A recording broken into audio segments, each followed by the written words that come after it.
Hello everyone, आप सभी लोग कैसे हैं? आई होप आप लोग स्वस्थ होंगे, मस्त होंगे और अपनी तैयारी बेहतरीन रूप से कर रहे होंगे। आप सभी का स्वागत करता हूं आपके अपने ऑनलाइन प्लेटफॉर्म प्रशिक्षण क्लासेस पर।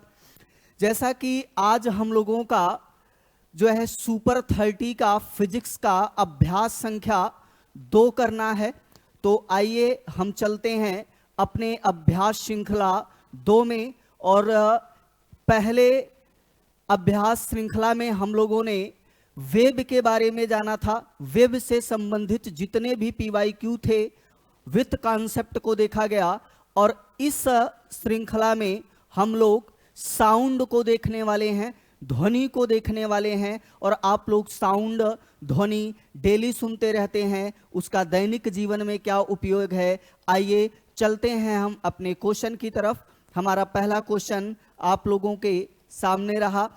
कह रहा है ध्वनि तरंगे में यात्रा नहीं कर सकती हैं। बीच में गाइज क्या है? खाली स्थान है। वो पूछ रहा है किसमें यात्रा नहीं कर सकती हैं। यात्रा का मतलब किसमें गमन नहीं कर सकती, या किसमें गति नहीं कर सकती, या किसमें चल नहीं सकती।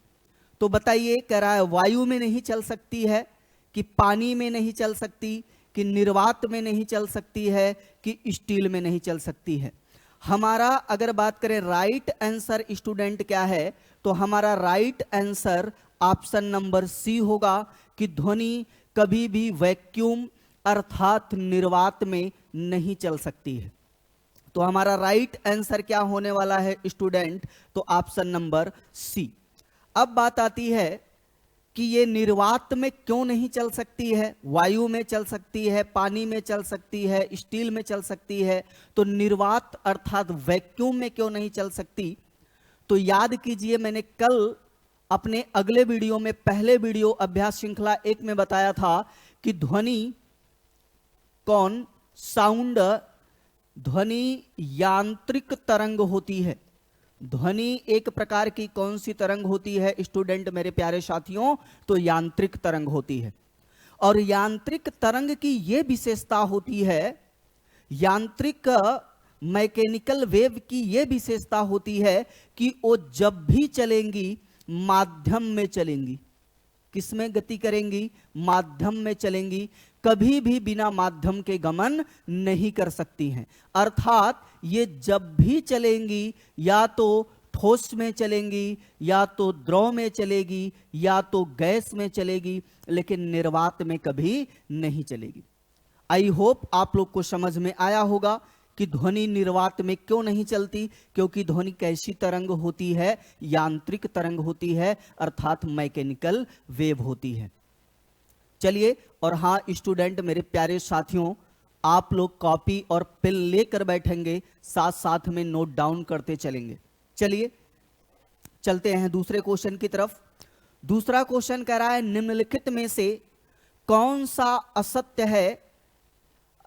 कौन सा असत्य है? पहले असत्य को अंडरलाइन कर लीजिए। ध्वनि तरंगे तरंगे हैं। कह रहा है दाब, अनुदैर्ध्य, यांत्रिक, विद्युत चुंबकी। तो बताइए, अभी हमने बताया कि ध्वनि कौन सी तरंग है? तो यांत्रिक तरंग है। और यांत्रिक तरंग के ही 2 भाग होते हैं। इसको 2 वर्गों में विभाजित किया जाता है। एक होता है अनुप्रस्थ तरंग। कौन सा तरंग? अनुप्रस्थ तरंग। और दूसरा होता है गाइज अनुदैर्ध्य तरंग। अनुप्रस्थ तरंगे सिर्फ किसमें गमन करती हैं? तो ठोस में और द्रव की सतह पर। किस पे करती हैं स्टूडेंट? ठोस में और द्रव की सतह पर। वहीं पर अनुदैर्ध्य तरंग ठोस में भी चलती है, द्रव में भी चलती है, और गैस में भी चलती है। तो बताइए कि ध्वनि ठोस में चलती है, द्रव में चलती है, कि गैस में चलती है, कि सब में चलती है, तो मेरे प्यारे साथियों ध्वनि ठोस में भी चलती है, द्रव में भी चलती है, गैस में भी चलती है, किस में नहीं चलती? निर्वात में नहीं चलती है। तो बताइए अनुदैर्ध्य होगा ही, तो हमारा राइट आंसर क्या होने वाला है? जो है विद्युत चुंबकीय। हमारा राइट आंसर क्या होने वाला है? विद्युत चुंबकीय नहीं है। क्यों? क्योंकि सभी अयांत्रिक तरंगे नॉन मैकेनिकल वेव, अयांत्रिक तरंगे विद्युत चुंबकीय तरंगे होती हैं।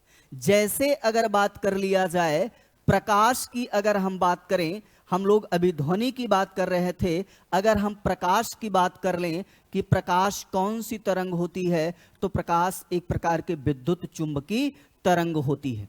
ठीक है गाइज, आप लोग को समझ में आया होगा। आइए हम चलते हैं अपने अगले क्वेश्चन की तरफ। हमारा इस प्रश्न का राइट आंसर क्या है? सी। आप लोग नोट कर लेंगे। चलिए चलते हैं अगले क्वेश्चन की तरफ।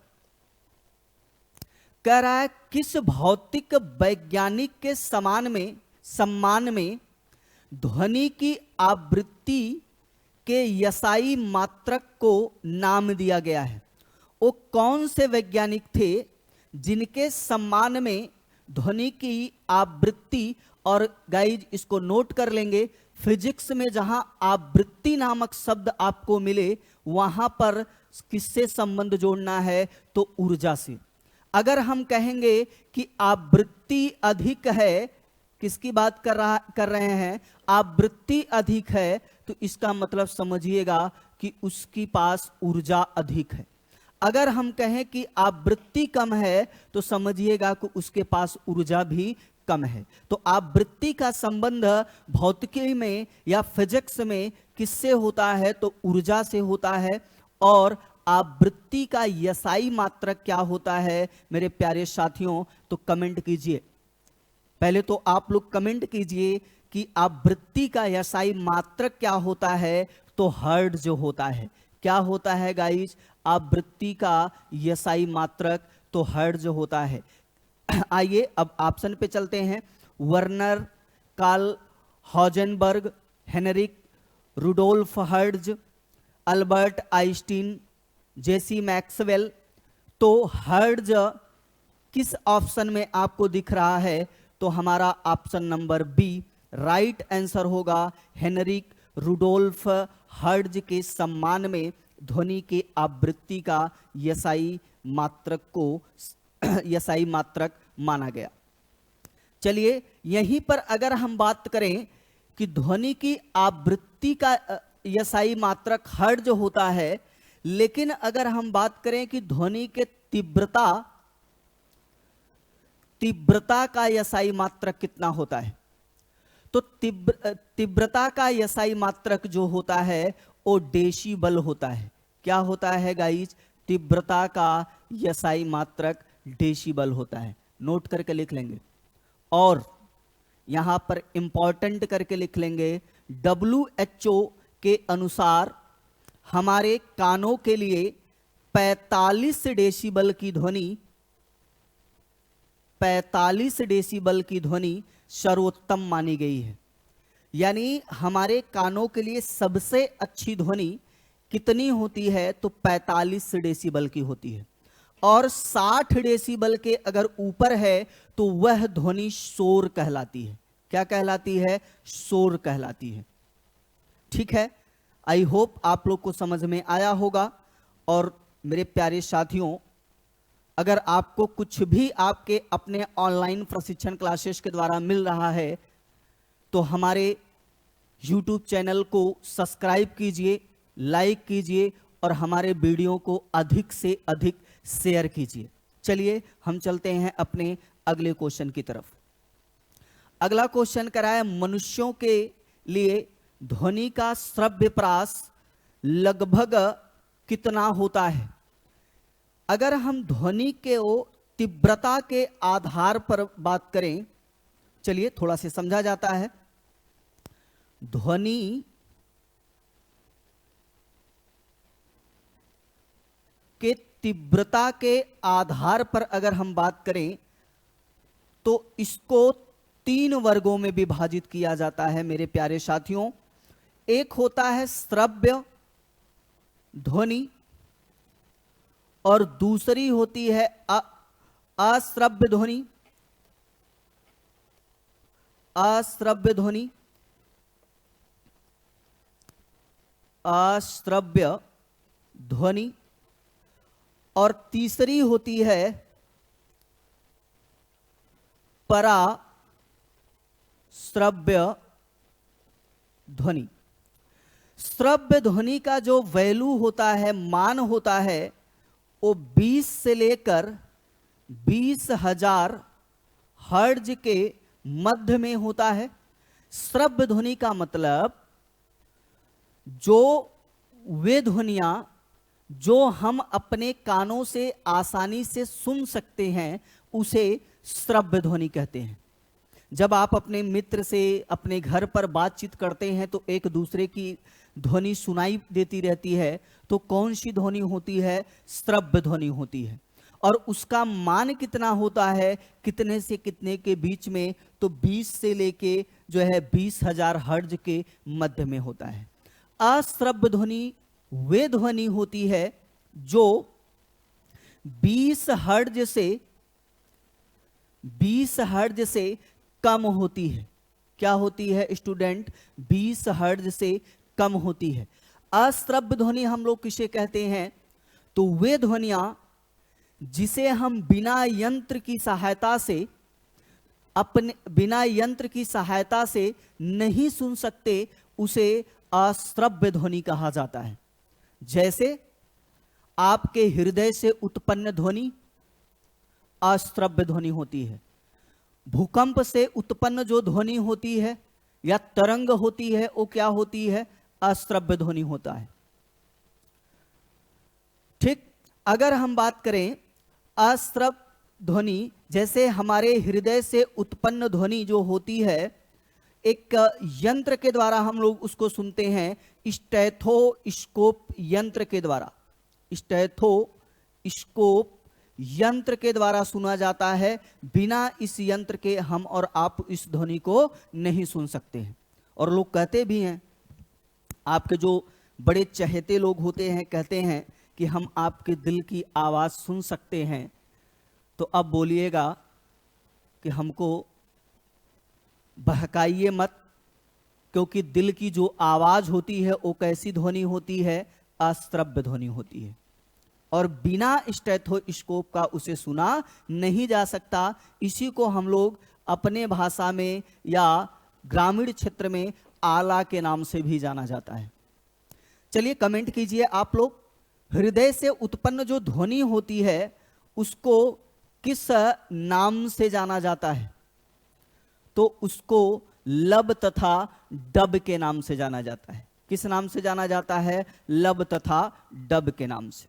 श्रव्य ध्वनि, अश्रव्य ध्वनि क्लियर हुआ स्टूडेंट। आइए पराश्रव्य ध्वनि पे चलते हैं। पराश्रव्य ध्वनियां वे ध्वनियां होती हैं जो 20,000 हर्ट्ज के ऊपर होती हैं। यानी 20,000 हर्ट्ज से अधिक जो ध्वनि होती है उसे हम लोग पराश्रव्य ध्वनि कहते हैं। पराश्रव्य ध्वनियों का कई प्रयोग है। जैसे अगर बात कर लिया जाए अल्ट्रासोनोग्राफी में, सोनार में भी इसका प्रयोग किया जाता है। महंगे वस्त्रों की धुलाई करने के लिए भी किया जाता है। जो चमगादड़ होता है ना, चमगादड़ आप लोग सुने होंगे, नाम जानते भी होंगे चमगादड़ को। चमगादड़ पराश्रव्य ध्वनियों को सुन भी सकता है और उत्पन्न भी कर सकता है। चमगादड़ पराश्रव्य ध्वनि की सहायता से ही अपना शिकार करता है, ध्वनि उत्पन्न करता है। जैसे मान लीजिए, फिगर तो चमगादड़ का नहीं बना पाएंगे, मान लीजिए ये चमगादड़ है और चमगादड़ ने ध्वनि को निकाला, पराश्रव्य ध्वनि को, और ध्वनि यहां पर गई और टकराई, और टकरा के ये ध्वनि वापस आई, तो वो समझ जाता है कि हमारा शिकार कहां पर है और जो है कि अपना शिकार कर लेता है। तो आई होप आप लोग को समझ में आया होगा। चलिए हम चलते हैं अपने क्वेश्चन की तरफ और अब आप लोग राइट आंसर कमेंट करेंगे। हमारा राइट आंसर क्या है? मनुष्यों के लिए ध्वनि का श्रव्य परास लगभग कितना होता है? तो आइए ऑप्शन नंबर डी को देखिए। ऑप्शन नंबर डी हमारा 20 हर्ट्ज से लेके 20,000 हर्ट्ज के मध्य की बात कर रहा है। तो हमारा राइट आंसर क्या होने वाला है मेरे प्यारे साथियों? तो option number D. I hope आप लोग को समझ में आ रहा होगा और आपके एग्जाम्स की तैयारी बेहतरीन रूप से चल रही होगी, धमाकेदार से चल रही होगी और इसी ऊर्जा के साथ आप लोग अपने परीक्षा तक जुड़े रहिएगा। चलिए हम चलते हैं अपने अगले क्वेश्चन की तरफ। कह रहा है तरंगे चमगादड़ को उनके रास्ते में आने वाली बाधाओं का पता लगाने में कौन सी तरंगे मदद करती हैं? अभी जस्ट हम लोग अगले क्वेश्चन में बात किए थे और वही क्वेश्चन आ गया। कमेंट कीजिए तुरंत। और स्टूडेंट ये सारे जो क्वेश्चन हैं ये आरआरबी एनटीपीसी में पूछे गए क्वेश्चन हैं। ऐसा नहीं है कि कहीं से भी लाके आप लोगों को जो है कि प्रश्न करा दिया जा रहा है। सब PYQ हैं। कह रहा है अश्रव्य अति पराध्वनिक, पराश्रव्य पराध्वनिक। तो अभी हमने तो गाइज बताया था कि पराश्रव्य ध्वनि। हमारा राइट आंसर क्या है गाइज? पराश्रव्य ध्वनि। आई होप आप लोगों का क्लियर हुआ होगा। चलिए चलते हैं अगले क्वेश्चन की तरफ। इसका इंग्लिश गाइज आप लोग देख लेंगे। चलते हैं हिंदी पे।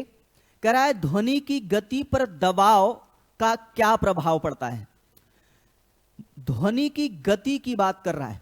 चलिए थोड़ा से बात कर लिया जाए ध्वनि की गति पर। ध्वनि की गति आप ये भी कह सकते हैं कि ध्वनि का चाल। ध्वनि का चाल। ध्वनि की जब भी चलती है, किसमें चलती है गाइज? तो अभी हमने बताया ये किसमें चलेगी? तो माध्यम में चलती है।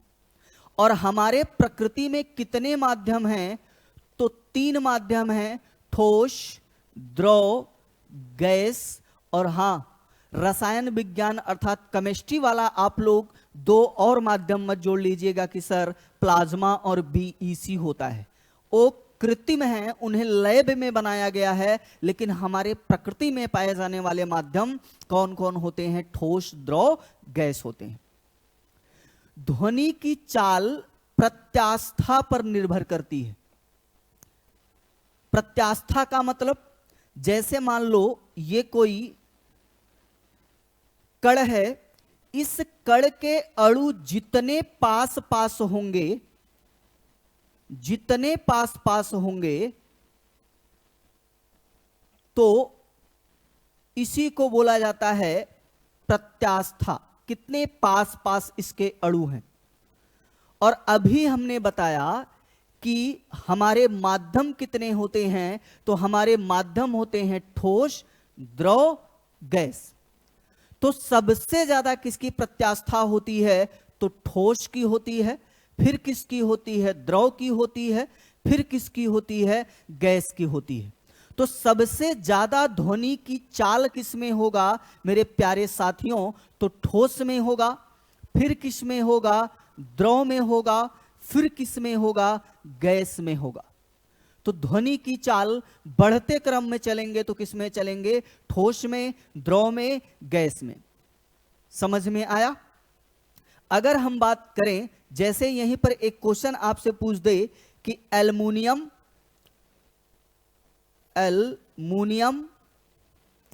हाइड्रोजन, एल्युमिनियम हाइड्रोजन केरोसिन, बताइए सबसे अधिक ध्वनि की चाल किसमें होगी गाइज?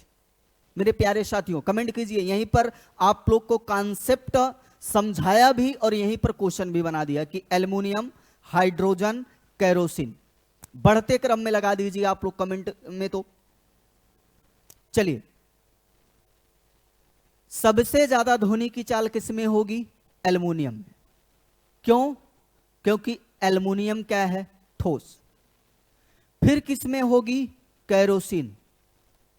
हाइड्रोजन मत करिएगा, क्योंकि कैरोसिन लिक्विड है, द्रव है, और ठोस के बाद ध्वनि की चाल ज्यादा किसमें होती है? द्रव में होती है, ना कि गैस में। हाइड्रोजन एक गैस है।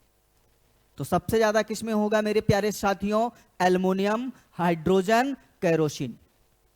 चलें अपने क्वेश्चन की तरफ आइए। अब आप लोग बताइए जो है हमारे क्वेश्चन का राइट आंसर क्या होगा। अच्छा, एक चीज यहीं पर और समझ लीजिए, ध्वनि की अगर चाल की हम बात करें, अगर दाब को, प्रेशर को बढ़ाया जाता है या घटाया जाता है तो ध्वनि के चाल पर कोई भी प्रभाव नहीं पड़ता है। जो उसकी चाल रहती है वही उसकी चाल रहती है, यानी ना बढ़ती है ना घटती है। प्रेशर बढ़ाने से या घटाने से ध्वनि की चाल में कोई परिवर्तन नहीं आता है। तो आइए क्वेश्चन पे चले। वही तो कह रहा है, दबाव में वृद्धि के साथ ध्वनि की गति बढ़ जाती है। अभी हमने बताया कोई परिवर्तन नहीं, तो रॉन्ग आंसर। दबाव में वृद्धि के साथ ध्वनि की गति कम हो जाती है, नहीं होती है कम। ध्वनि की गति दबाव से प्रभावित नहीं होती है। तो हमारा राइट आंसर क्या होने वाला है? Option number C. समझ में आया मेरे प्यारे साथियों? चलें अगले क्वेश्चन की तरफ।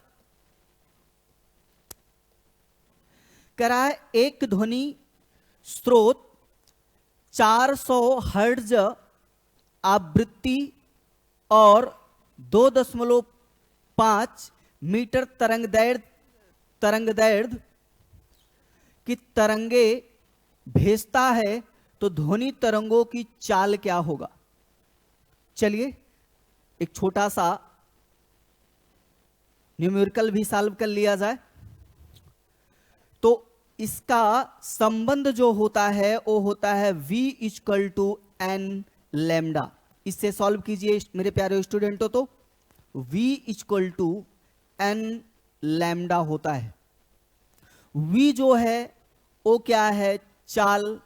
n क्या है? आवृत्ति। लैम्डा क्या है? तरंग दैर्घ्य। क्या है मेरे प्यारे साथियों? तो V चाल है, n आवृत्ति है और लैम्डा तरंग दैर्घ्य है। तो चलिए अब अगर हम बात करें तो आवृत्ति कितना दिया है? 400 हर्ट्ज। तो n की जगह आप क्या रखने वाले हैं? 400।